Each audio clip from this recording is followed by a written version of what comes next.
공사를 맡은 서울시의 각 구청들은 빨리 끝내라는 명령에 따라서 속도전을 벌였습니다.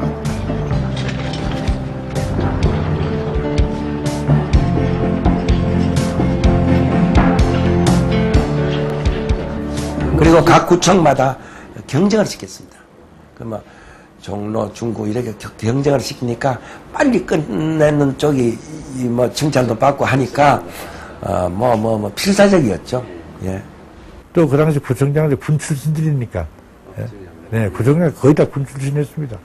그러니까 그때 뭐 팔기생들이 구청장 팔기생들이 경찰서장들이 많았어요. 김현옥은 1년 동안 모두 460여 동의 시민 아파트를 세웠습니다. 그때 지은 시민 아파트 대부분이 서울 시내 산기슭에 자리 잡았습니다. 와우 아파트도 그중 하나였습니다.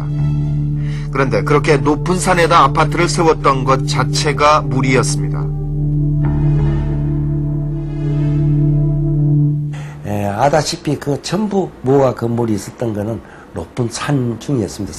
조금 높은 산에 있는데 그 건물을 지으려니까 골재 운반이 잘 안 되고 도로가 없으니까 좀 안 되고 또 거기에 들어가는 물 소위 말하자면 그 믹스를 하려면 물이 필요한데 물이 부족했고 하니까 아무래도 시민 아파트 건립이 아주 조잡하게 되는 건 틀림없습니다. 왜냐면 거기에 있는 골재가 안 들어오니까 그 근처에 있는 모래도 아니지 흙을 섞어 가지고 졌던 거. 그 다음에 물이 없으니까 도랑물 같은 거로도 요새 말하자면 폐수 같은 거로 써가지고 골조로 만들었는 거. 이런 등등이 실패작이었고 와우 아파트는 그게 더군다나 조금 사질이 많습니다. 모래질이 많은 그런 동네였는데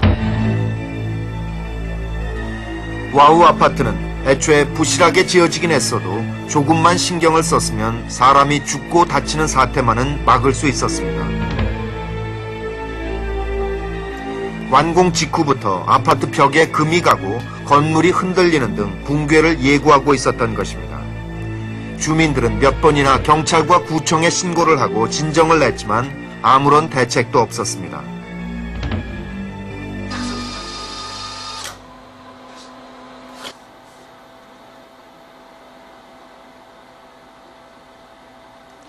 주민들뿐 아니라 감사원에서도 시민 아파트의 건설 비리와 부실 공사를 여러 차례 지적했습니다.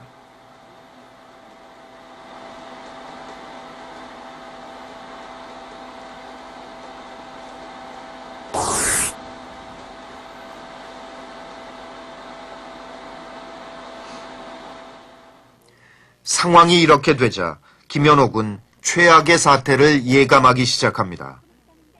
와우 아파트가 무너지기 한 보름 전인가 우리 그 담당 국장을 불러서 내 꿈에 와우 아파트가 무너졌는 꿈을 꿨다. 와우 아파트라 그러지 않고 시민 아파트가 무너졌는 꿈을 꿨다. 그거 괜찮겠나 이렇게 물은 일이 있습니다. 그래서 우리 구조상이라는 거는 콘크리트 구조에 라면 구조일 경우에는 어지간해서 무너지지 않습니다. 서로가 이렇게 묶여져 있으니까 그런 일 없습니다. 그렇게 안심을 시켰는데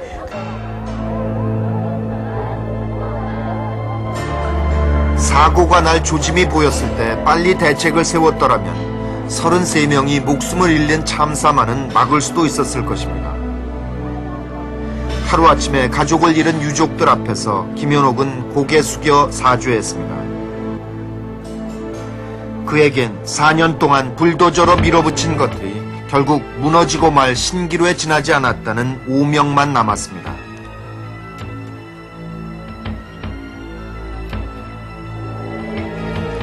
뿐만 아니라 곳곳의 시민 아파트마다 언제 무너질지 모르는 불안에 휩싸여 있었습니다. 결국 정부는 대대적인 시민 아파트 안전 진단에 나서서 그때까지 지어진 400여 동 중에서 100여 동의 시민 아파트를 단계적으로 철거하기로 합니다. 그것은 서울시장을 사퇴한 김현옥에게 또 다른 불명예로 남았습니다.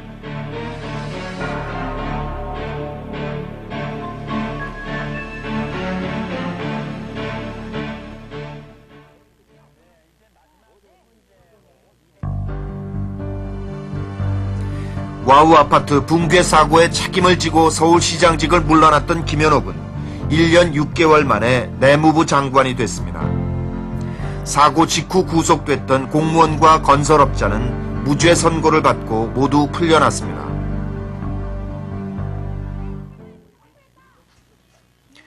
김현옥은 내무부 장관을 지낸 후 국회의원에 출마했지만 낙선의 고배를 마셔야 했습니다.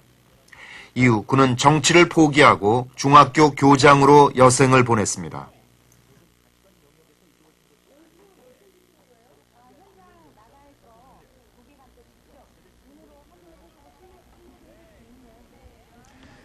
아파트가 무너져 33명이 죽는 엄청난 사고가 일어났지만 이를 진정으로 책임지는 사람은 없었습니다. 이것이 이후에 제2, 제3의 부실공사와 대형 참사를 불러오는 원인이 되었고 우리는 아직도 이러한 악순환을 청산하지 못하고 있습니다. 김현옥은 자신이 쓴 푸른 유산이라는 이 에세이집에서 불도저가 될 수밖에 없었던 이유를 이렇게 고백합니다. 썩은 연륜을 단죄하여 그 위에 오롯한 푸른 잎을 길러서 그것을 그대로 물려주고 싶다. 우리는 그 시절 불도저식 개발로 많은 변화가 있었다는 사실을 인정합니다. 그렇지만 그가 말한 푸른 유산을 물려받진 못했습니다.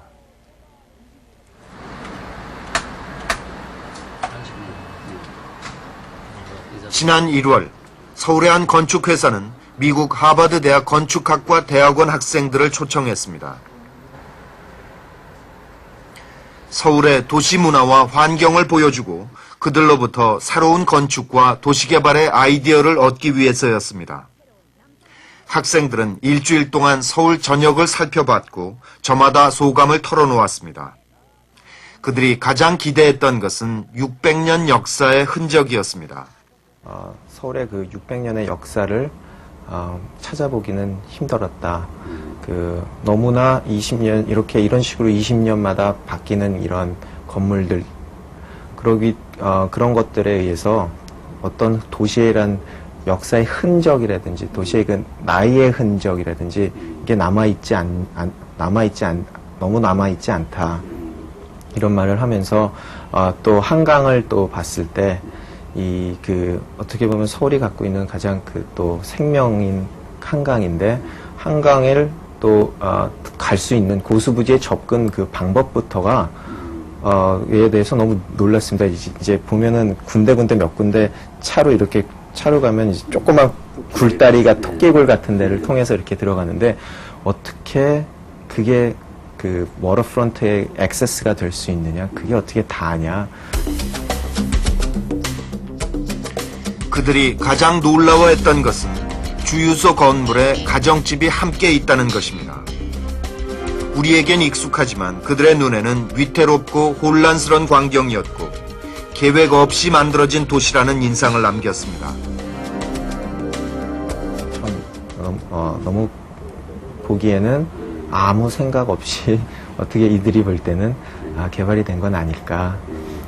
또 그러다 보니까 또 이들이 또 보면은 앞으로 그러면은 그러기 때문에 또 어떻게 보면 그러기 때문에 서울이라는 도시는 앞으로 또